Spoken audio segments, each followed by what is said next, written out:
Bueno, pues continuamos con nuestras actividades dentro del Congreso Internacional de Psicología Jurídica. Y bueno, es un gusto tener con nosotros al doctor Nicolás Iván Martínez López, quien nos va a compartir el tema sobre salud mental forense, un tema que sin duda resulta relevante para todos los que estamos involucrados en las ciencias jurídico-forenses. Y bueno, les voy a compartir parte de su trayectoria profesional. Él es médico especialista en psiquiatría por la UNAM y el Instituto Nacional de Psiquiatría Ramón de la Fuente Muñiz.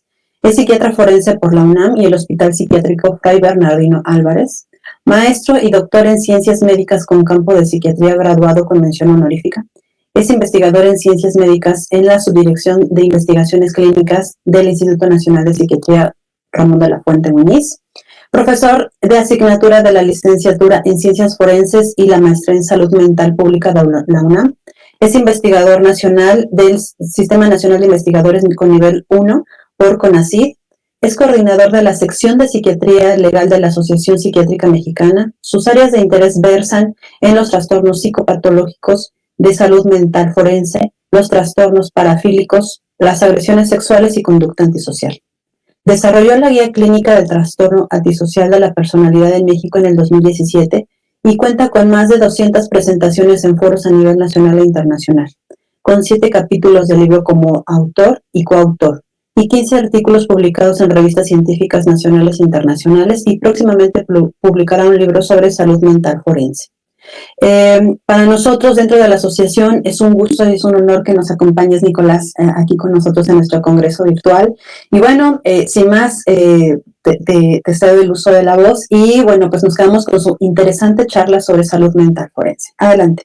Muchísimas gracias. Quiero agradecer a la Asociación Mexicana de Psicología Jurídica y Derecho Penal por esta oportunidad de compartir un rato con ustedes estos intereses que he tenido a lo largo del tiempo que llevo de hacer investigación.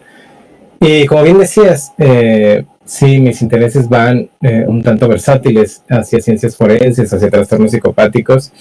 Y el día de hoy lo que tengo oportunidad de compartirles es justo la visión que tenemos en el Laboratorio de Salud Mental Forense del Instituto Nacional de Psiquiatría sobre algunos aspectos específicos de lo que tendría que ser probablemente la investigación en el área de interacción de ciencias jurídicas, ciencias forenses y salud mental. Entonces, agradezco mucho a los organizadores por esta oportunidad, espero que disfruten esta charla. Y pues bueno, sin más, vamos a comenzar. Me permitiré apagar mi cámara para compartirles mi pantalla y que empecemos esta charla. Pues bien, en realidad, cuando hablamos en específico de salud mental forense, tenemos que entender que parte de distintos puntos esta experiencia y esta propuesta de integración. Yo tengo la fortuna de aprender y de conocer y de trabajar con múltiples psicólogos. Entre de ellos podría destacar a la doctora Marilena Medina Mora, a la doctora Ana Fresán, la doctora Rebeca Robles, al doctor Jeff Reed, quienes no solamente me han impulsado y me han apoyado en la carrera de investigación, sino que también me han guiado y me han orientado en múltiples aspectos, sobre todo respecto a algunos conceptos que hemos empezado a retomar para forjar esta base de la salud mental forense. Y es que al día de hoy yo no encuentro por qué esta diferenciación entre un psicólogo forense y un psiquiatra forense. Y permítame explicarme un poco más. Yo he sido un defensor de que un psicólogo clínico con entrenamiento forense es equivalente a un psiquiatra forense. ¿Y a qué me refiero?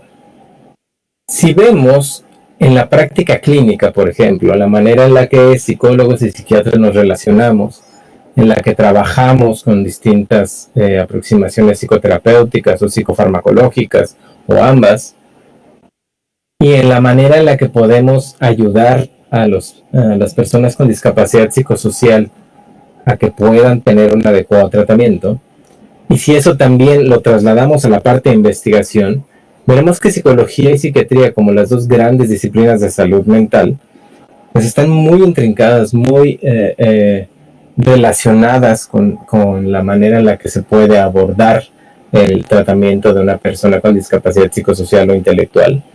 Sin embargo, pareciera que en algunos ámbitos, como en el específico de lo forense, la diferenciación pues se ha dado más por usos y costumbres que por el hecho de tener una clara diferencia. Les mencionaba yo a algunos de los psicólogos y puedo decir de hecho de los mejores que he aprendido de ellos 4, porque no solamente las oportunidades que me han brindado, sino la apertura y la manera de ver ciertas directrices que me han permitido ir moldeando este concepto de salud mental forense. Y es que esta, que es una de las mejores definiciones que existe de psicología forense, emanada prácticamente en el 2009, acota exclusivamente al psicólogo forense a la práctica pericial y a la realización de clinimetrías o de práctica acorde a un proceso jurídico, ya sea en el derecho penal, como podrían ser la conducta delictiva, con las presuntas víctimas o los presuntos responsables, o como ustedes bien saben, en las prácticas que se realizan en el ámbito civil o mercantil o algunos otros derechos. Sinceramente, yo he visto mucho de que un psicólogo forense exclusivamente pueda desempeñarse de esa manera. Porque en realidad, psicología y psiquiatría forense pueden tener una relación muchísimo más estrecha a través de otras disciplinas. Psiquiatría forense, que esta es otra de las grandes definiciones del área en la que yo me desempeño, emanada por el doctor Julio Arboleda, una eminencia en el área, un profesor emérito, también acota a la psiquiatría forense exclusivamente al actuar pericial y prácticamente la circunscribe al derecho penal.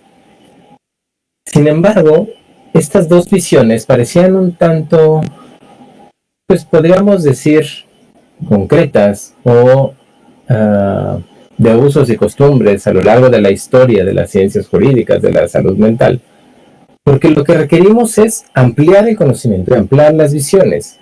Y es por ello que, con base en los objetivos del desarrollo sostenible, en específico del objetivo número 3 de salud y bienestar, donde se incluye salud mental, y del objetivo 16, paz, justicia e instituciones sólidas, que ahí nos incluye a todos aquellos que estamos, ya sea por predilección o perversión de un maestro, dentro del área de las disciplinas jurídicas o de las ciencias forenses, pues ese entramado, ese embrincado, nos hace entender que justo el poder otorgar una adecuada atención en salud mental con respeto a derechos humanos, con la posibilidad de hacer una interdisciplina, requiere una visión muchísimo más dimensional que en lugar de solamente ver detrás de la cerradura. Gracias a la invitación en su momento de las doctoras García, López y Goslinga en este maravilloso libro de temas de vanguardia en ciencia forense, editado por Tirando Blanche, el Colegio Nacional y la Red de Ciencias Forenses, logramos en su momento escribir el concepto de salud mental forense como propuesta, que al día de hoy ya es más una realidad, y como bien decían en la reseña que presentaban de currícula, la cual agradezco, próximamente vamos a presentar un libro de salud mental forense único en su clase, en esta visión interdisciplinaria, justo con Tirando Blanche. Pero además, en esta oportunidad que nos otorgaron al equipo de poder generar esta visión que tenemos un tanto más, pues digamos, incluso a veces un tanto posicionista y desafiante, ¿no? Diría mi terapeuta, respecto a algunas visiones que han prevalecido a lo largo de la historia de estas disciplinas, es justo porque lo que vimos es que en su momento las ciencias forenses, como son todas estas que ustedes ven en pantalla, al ya tener incluida en algunos países, no en todos, a la psicología o en algunos otros a la psiquiatría, dejaban de lado cualquiera de las dos disciplinas. Y eso bajo el entendimiento de que, bueno, pues es salud mental y punto, ¿no? Como yo les decía, hay un equivalente entre ambas disciplinas, sin embargo, nos complementamos muy bien dentro de la práctica pericial, pero muchísimo más dentro del ámbito de investigación. Y es ahí donde somos firmes creyentes, justo en el que la manera de unir todo esto tiene que ser a través de investigación, para poder generar una interacción de salud mental forense con todas las disciplinas de ciencias forenses, ciencias jurídicas, para poder, a través de esta rama de la salud mental pública, con una visión inter y transdisciplinaria, desarrollar investigación en todos estos campos de interacción. En su momento, cuando establecí este concepto, me acoté exclusivamente a la disminución de la violencia y la delincuencia en México.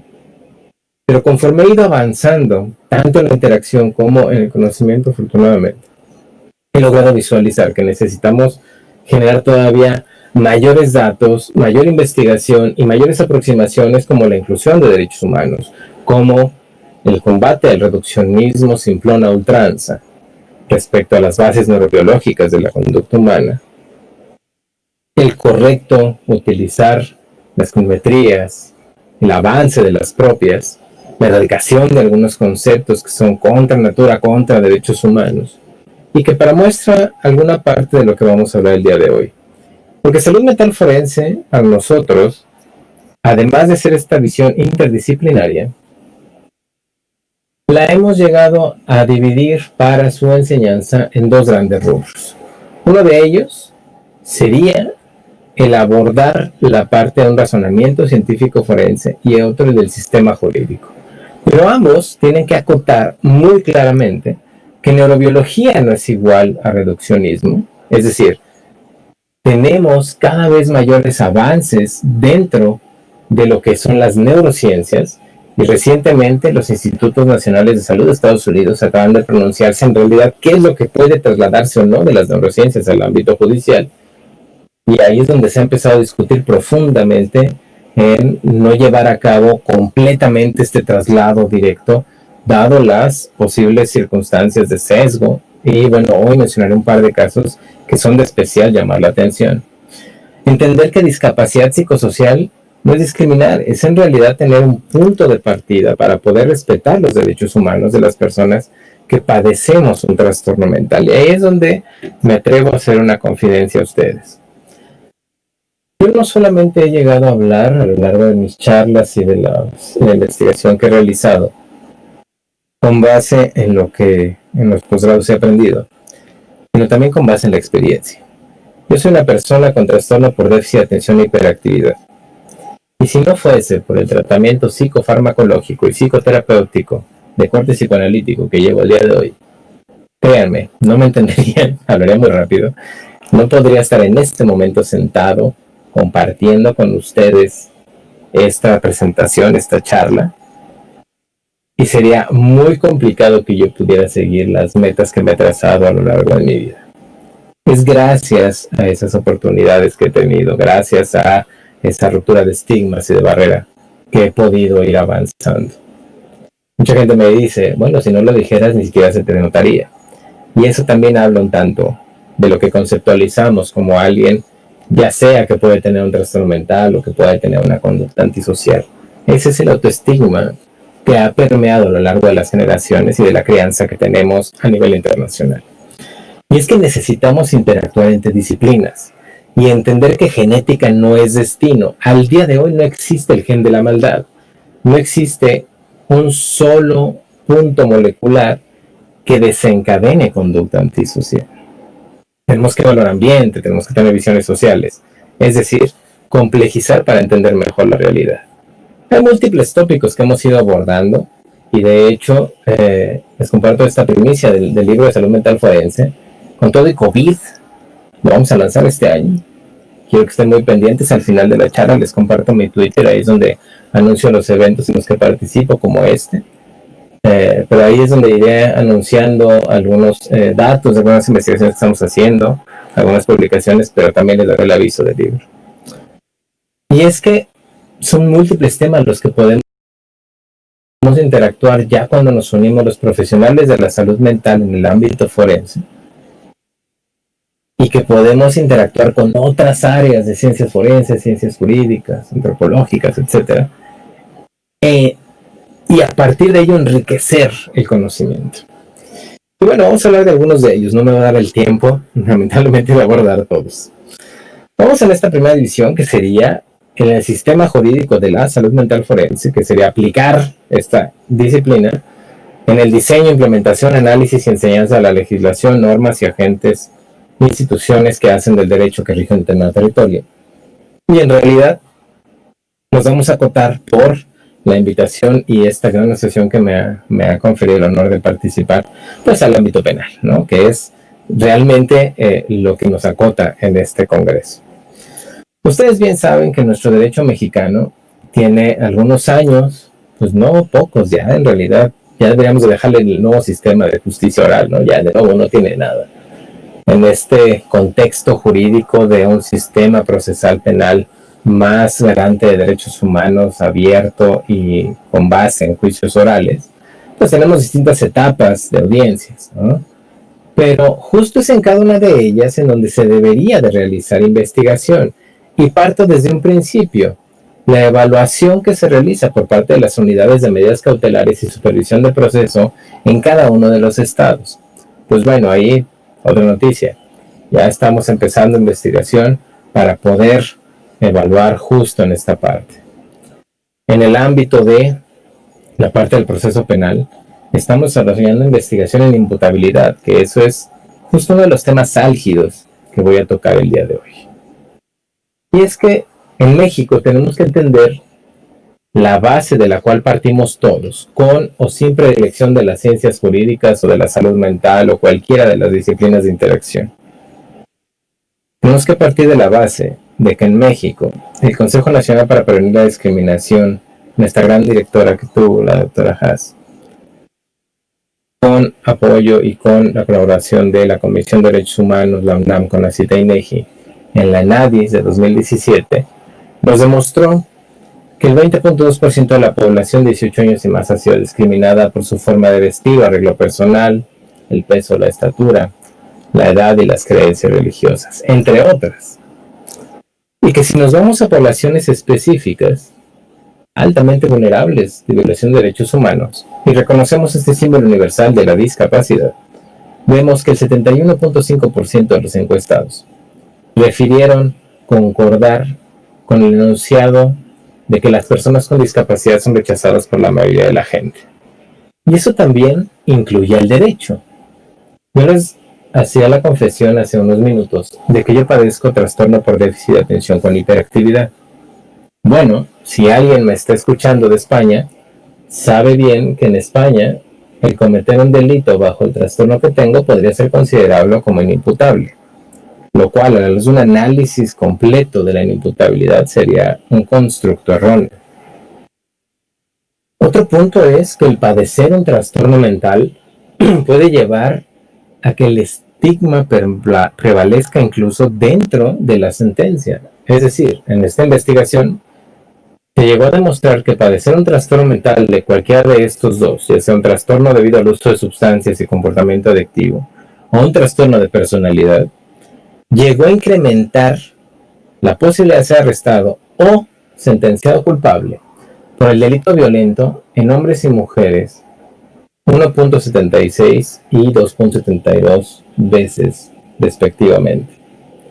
Es decir, el diagnóstico puede llegar a ser suficiente para que la sentencia, la balanza de esta justicia que es ciega, se incline más a un lado que al otro, lo cual estamos hablando de un estigma muy importante y de un incorrecto acceso a justicia de personas con discapacidad psicosocial. Desgraciadamente, a nivel internacional, los mass shootings, los tiroteos, se llegan a asociar directamente con padecer un trastorno mental. Y bueno, no mencionaré algunos actores políticos que lo han mencionado hasta el cansancio.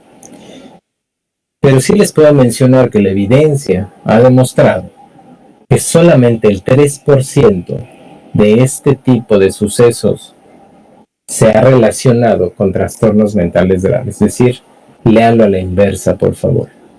97% de los que cometen un tiroteo lo hacen en ausencia de un trastorno mental y en el ejercicio de su libre albedrío.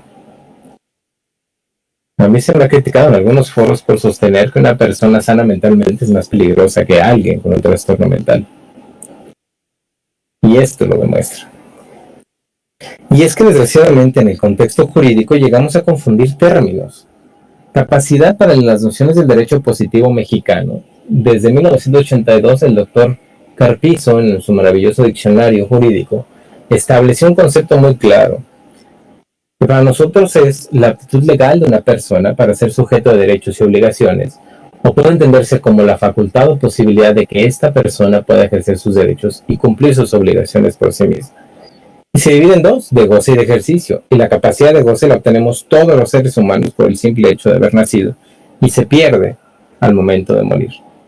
Y eso se traduce en la personalidad jurídica, el reconocimiento por un Estado, el tener una identidad, un acta de nacimiento, un reconocimiento del nombre, que son derechos humanos universales, nos otorga el poder tener una capacidad jurídica, una personalidad jurídica para ejercerlo.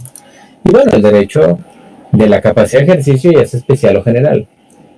Lamentablemente, llegamos a confundir en la manera en la que peritamos en el día a día este constructo con los modelos que imperan dentro de las enseñanzas de capacidad en el área de salud mental. Y es que se mezclan el modelo de prescindencia con el modelo médico rehabilitador. Y explico brevemente. El modelo de prescindencia es este en donde entendemos que una persona con discapacidad necesita de apoyos continuos. Y bueno, cada año aquí en México sabemos perfectamente a qué nos referimos con eventos que se dan. Sin embargo, ese es un modelo en donde le retiramos la posibilidad de toma de decisiones o de desempeñarse autónomamente a una persona. El modelo médico rehabilitador, y ahí tiene mucho que ver con la crianza que recibimos, la educación que recibimos los médicos respecto desde las distintas facultades.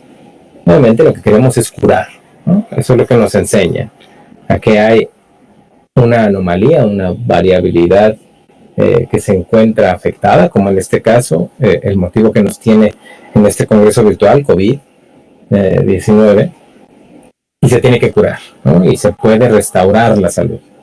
Cuando hablamos de discapacidad, ese modelo impera en poder rehabilitar o curar a la persona.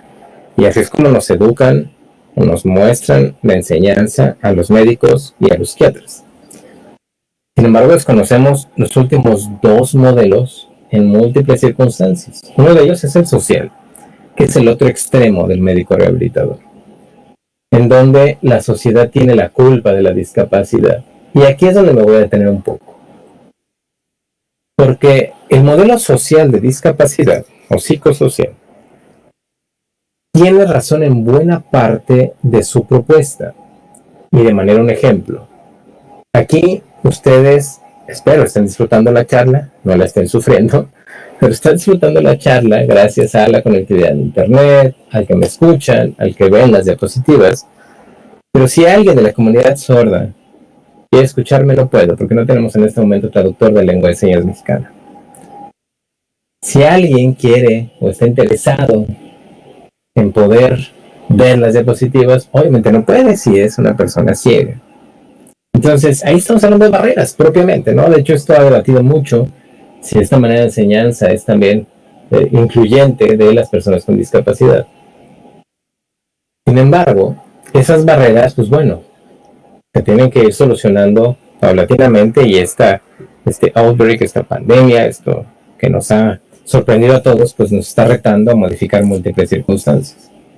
Sin embargo, esa barrera la impone precisamente la sociedad.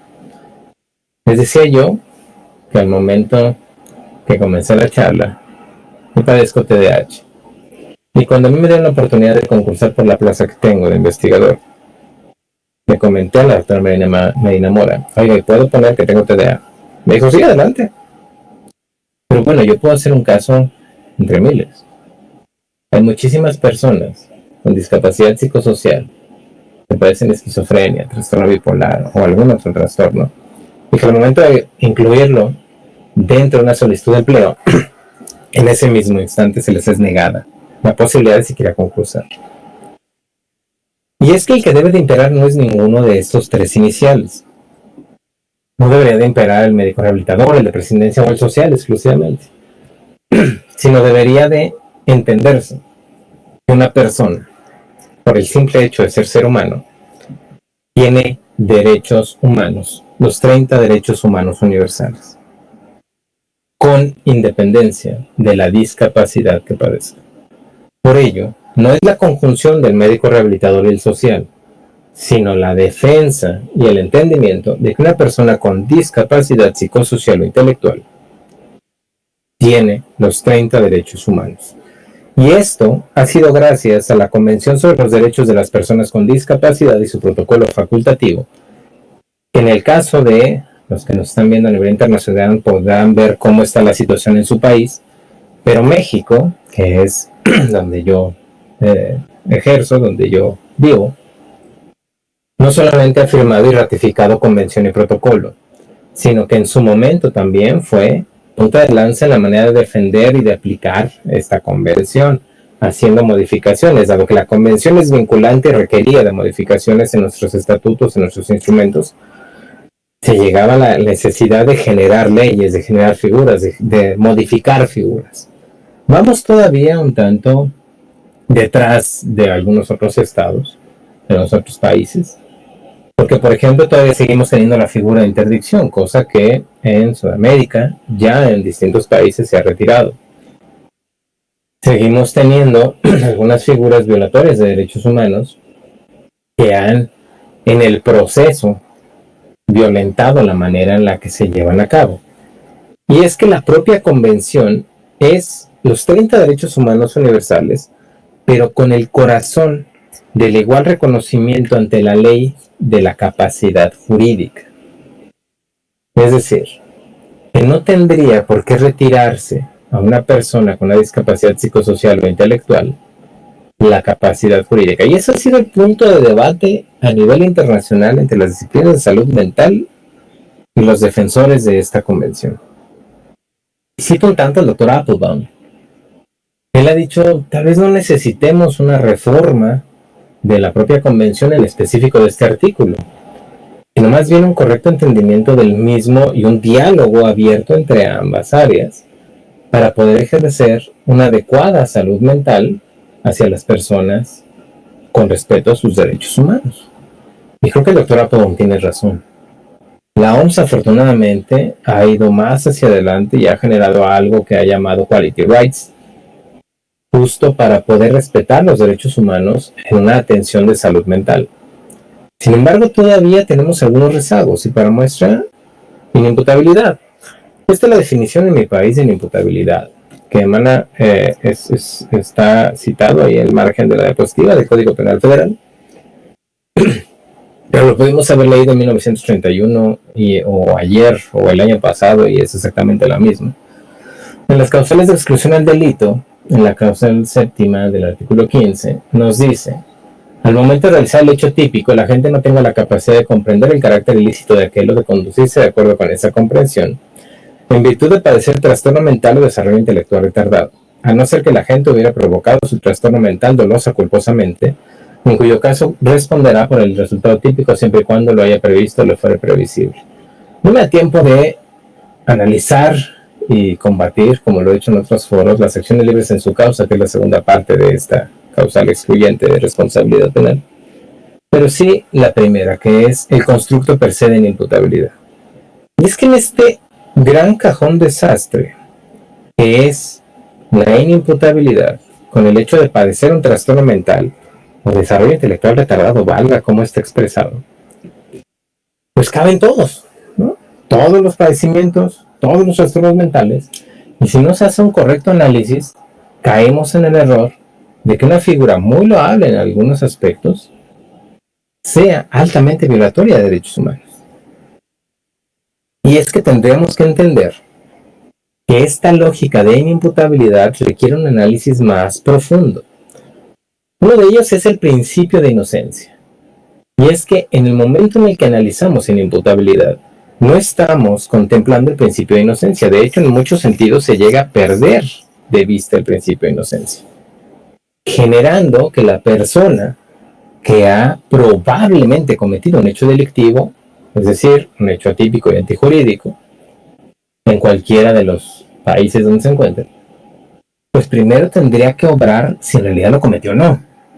Pero cuando ya se establece la posibilidad de la inimputabilidad, dejamos de vista, dejamos de lado esta parte. Y se llega a generar como tal el entendimiento exclusivo de que tenemos que analizar la presencia transitoria permanente, previo, simultánea, que tampoco se especifica mucho de la manera de enseñar la imputabilidad, tanto en el ámbito jurídico como en el de salud mental, de algún trastorno mental. Y es que el trastorno mental tiene que tener bases biológicas o psíquicas. Y aquí es donde me detengo un par de minutos. Tendríamos que estar al día de hoy a la vanguardia con las clasificaciones internacionales. Y el día de hoy se encuentra vigente la Clasificación Internacional de Enfermedades en su 11ª versión. Que déjenme decirles, es muy avanzada, no porque yo haya colaborado desde México en las investigaciones, lo digo, sino porque en realidad estoy convencido de ello. En muchos sentidos, para el ámbito jurídico, es muy avanzada y nos puede favorecer, como lo analizamos en un análisis jurídico forense, psiquiátrico forense de los trastornos parafílicos que realicé para la OMS. En el específico de la existencia en una clasificación, eso nos hace un sentido generalizado y poder debatir específicamente si existe o no, en el momento de la presunta comisión de un hecho delictivo, un trastorno mental. Porque si un perito se enfoca en el DSM-3, otro en el CIE-8, y estamos tomando clasificaciones que ya no son vigentes o que además están cargadas de estigma, como en algunos sentidos, pues bueno, eso en realidad no va a permitir un correcto debate dentro de la práctica pericial. Y recordemos, aquellos que hacemos periciales, pues somos auxiliares de la justicia. Y el juez va a entender que lo que estamos diciendo, pues es nuestra ciencia, es una disciplina y somos expertos en materia. Por lo tanto, ante el desconocimiento de ello, pues son fáciles de engañar. Porque también tenemos que esclarecer específicamente que debe haber una alteración en el juicio. Y es que eso no queda muy claro cuando se enseña el constructo de la imputabilidad. En una investigación que estamos haciendo ahorita para la OMS, en trastornos mentales que no tienen alteración de juicio, hay profesionales de la salud mental de las distintas disciplinas que los acercamos a ello, que entienden que la imputabilidad se puede presentar en cualquier trastorno, sin alteración de juicio. Y eso implica una falta de un correcto aprendizaje y una correcta enseñanza del concepto de imputabilidad. Es que tiene que cumplir el criterio temporal previo simultáneo, valorativo, estar alterado y por lo tanto ser inimputable. Como bien dijo el relator especial en el 16 de julio de 2018, las personas con discapacidad no deben ser vistas como enfermos o pacientes, sino como titulares de derechos al igual que todos los demás miembros de la sociedad.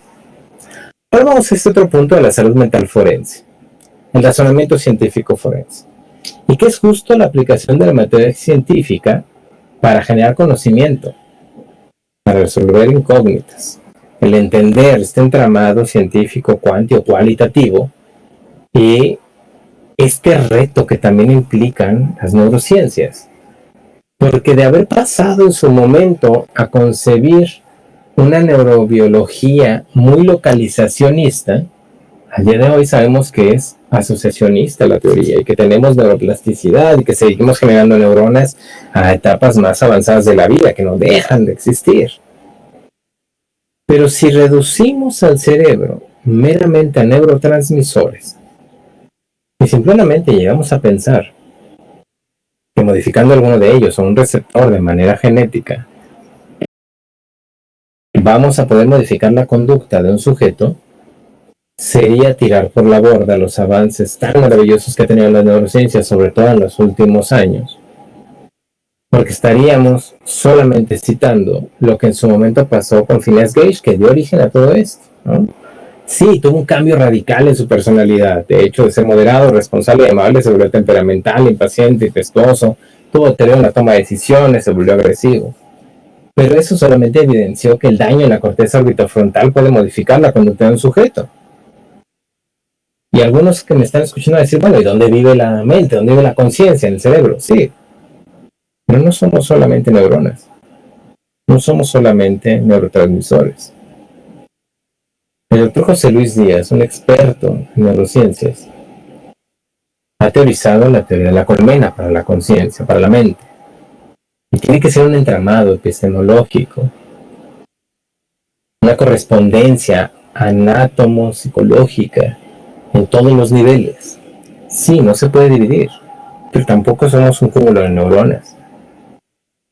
Porque en realidad, si nos consideramos así, Tenemos caso exclusivo a una alteración específica de un área cerebral, o que la imposibilidad de generar una respuesta adecuada dentro de un paradigma estandarizado de neurofisiología, como puede ser una resonancia magnética funcional, o le haríamos más sentido a esto, como la neuropredicción del futuro rearresto, que es esta teoría del Dr. Kiel y sus colaboradores, respecto a que la disfunción del cíngulo anterior puede predecir la reincidencia. Y bueno, una resonancia magnética puede generarse alteraciones o variantes en función por múltiples circunstancias, son valores Z estadísticamente hablando.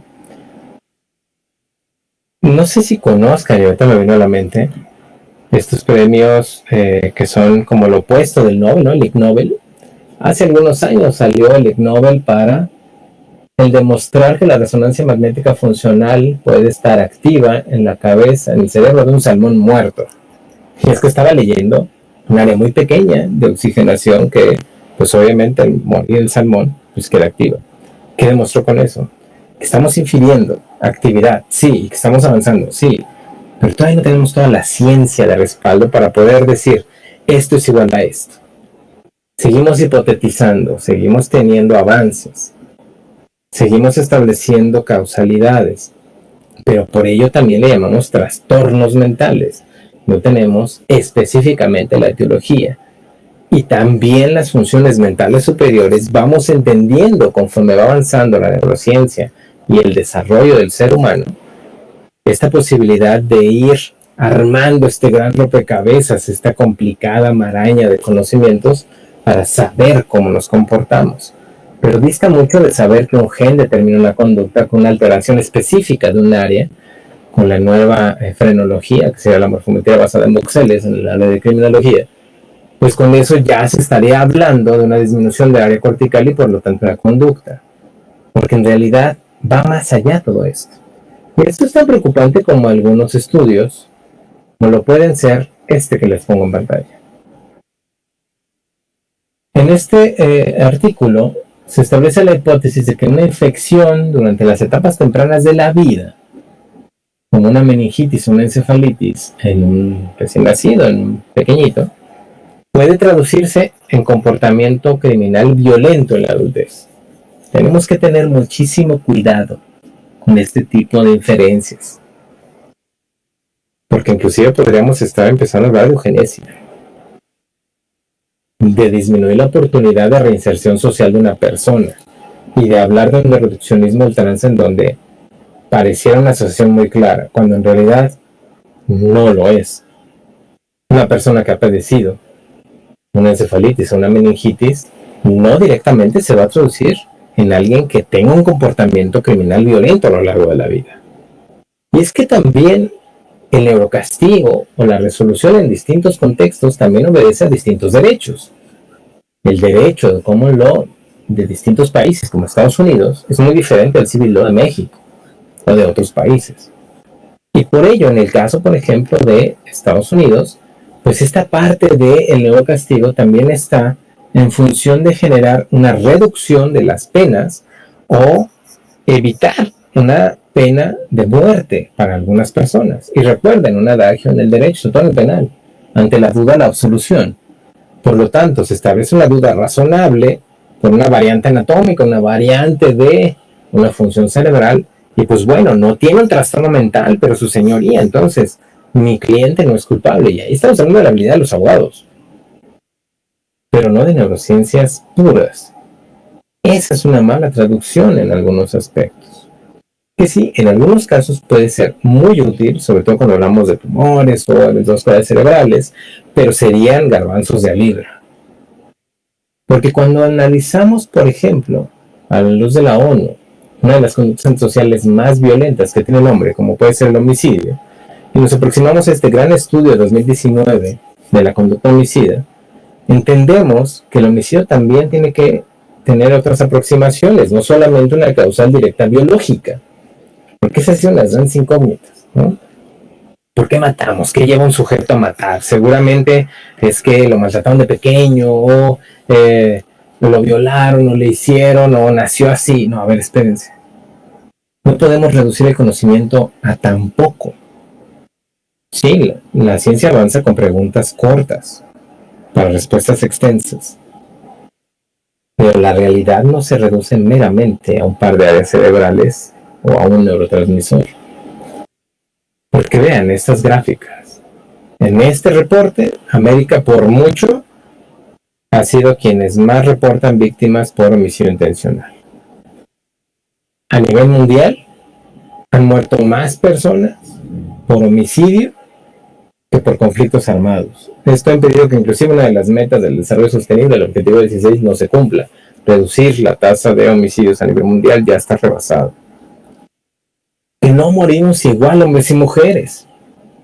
Que los hombres tenemos cierto riesgo en algunos contextos, pero que ponemos en su mayoría a manos de otro hombre. Y que las mujeres, en su mayoría, como lo ven en esta imagen, el 82% puede llegar a morir a manos de su pareja. De ahí el reclamo que antes de todo este caos de la pandemia, pues se alzó a nivel mundial el movimiento feminista. Y en este momento, en la pandemia, en distintos estados, en distintos países, se ha incrementado esta violencia y se han incrementado los feminicidios. Es un fenómeno que hay que estudiarlo en su justa medida y con la multicausalidad que le corresponde. Y que vean, los homicidios se dan más a raíz de tener armas de fuego. Y ahí no todo es crimen organizado, también hay la posibilidad de accesar, lo veíamos un tanto en los mass shootings. 97% lo cometen con libre albedrío, en ausencia de trastornos mentales, pero también tienen acceso a un arma. Países que les dan acceso directamente al arma a cualquier persona. En Estados Unidos era más fácil conseguir un arma que a veces hasta un videojuego. Y bueno, es una realidad que el 90% de los que están convictos por homicidio son hombres y el 10% mujeres, lo cual no significa que se generen como tal solamente por hombres, sino que en su mayoría de los que están compurgando una condena, seguramente de privación de libertad o a lo mejor pena de muerte, son hombres. Pero también hace falta analizar el fenómeno homicida a raíz a la mano de mujer. Y es que desgraciadamente hemos dejado de influenciar al área de salud mental por visiones como la que en su momento estableció hipotéticamente y que a la luz de toda esta parte de ciencia y de datos duros no sobrevive, como fue lo que estableció Lombroso, el criminal nato. No existe un tío que desde el útero le patee el hígado a la mamá para poder nacer y violentar a la humanidad. Jean Pinatel en el 81 lo tradujo personalidad criminal, buscando rasgos de personalidad para establecer una correlación. Pero es no establecer una interdisciplina, es ver todo a través de esa cerradura. Porque Michel Foucault en el 81 ya nos advertía de esta evolución del individuo peligroso en la psiquiatría legal. La psiquiatralización de la delincuencia, que en 2 siglos de investigación no nos han llevado a nada.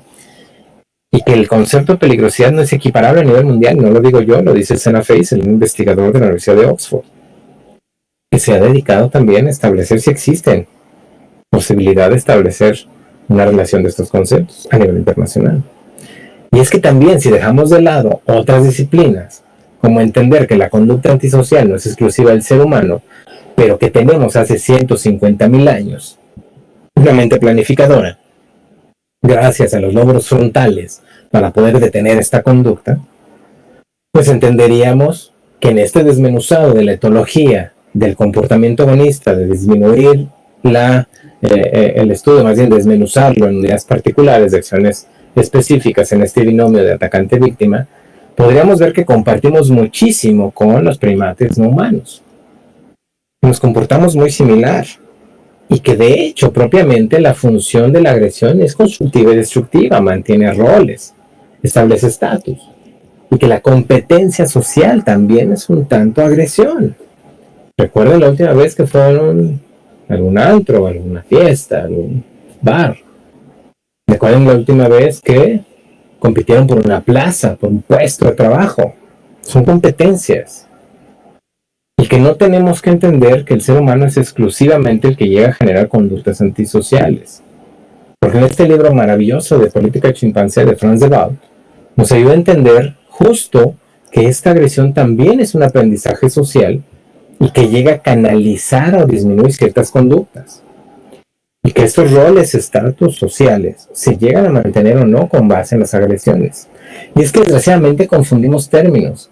Nada tiene que ver sociopatía, como bien lo especificó Liken, que son personas con errores de crianza, en cuyo entorno social ha habido algunos problemas, con pobre acceso a oportunidades.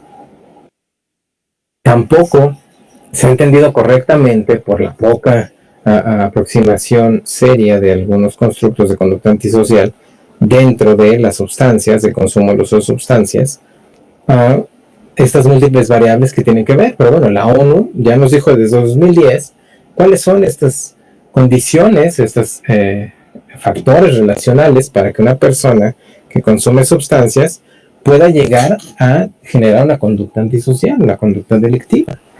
Y vean todas, son sociales. Condiciones inadecuadas de crianza, que eso es muy importante.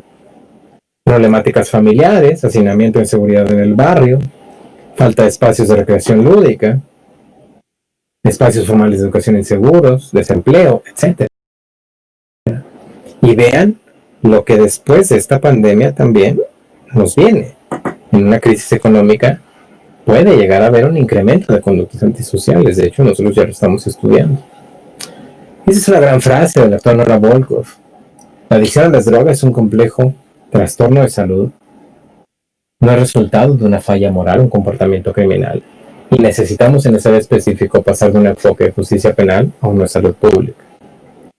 Y es que cuando vemos el homicidio, por ejemplo, a la luz de estos datos de la parte de la ONU, vemos que del 100%, 37% se hacen bajo la influencia de una droga. Pero es el 90% en ese 37% que se hace bajo el consumo de alcohol. Muy erróneo el adagio que a veces tenemos del consumo de otras sustancias. Y es que la conducta antisocial la tendremos que entender como compleja, que es evaluar a los pares, a los padres, a la crianza, al ambiente, al sujeto, etc.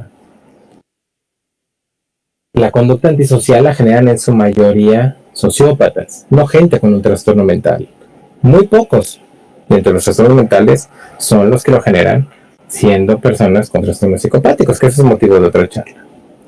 Pero bueno, para concluir, esta es una gran frase del doctor Antonio Damasio. Tenemos una capacidad positiva fantástica, pero también somos capaces de hacer cosas terribles, capaces de torturar a otra gente, de matarla. Todo esto es inherente al ser humano. No es que algunos de nosotros seamos buenos y otras malas personas. Por lo tanto, la salud mental forense es una nueva epistemología en el devenir de una perspectiva progresiva y global que vincula ciencias forenses, jurídicas, médicas, psicológicas y sociales.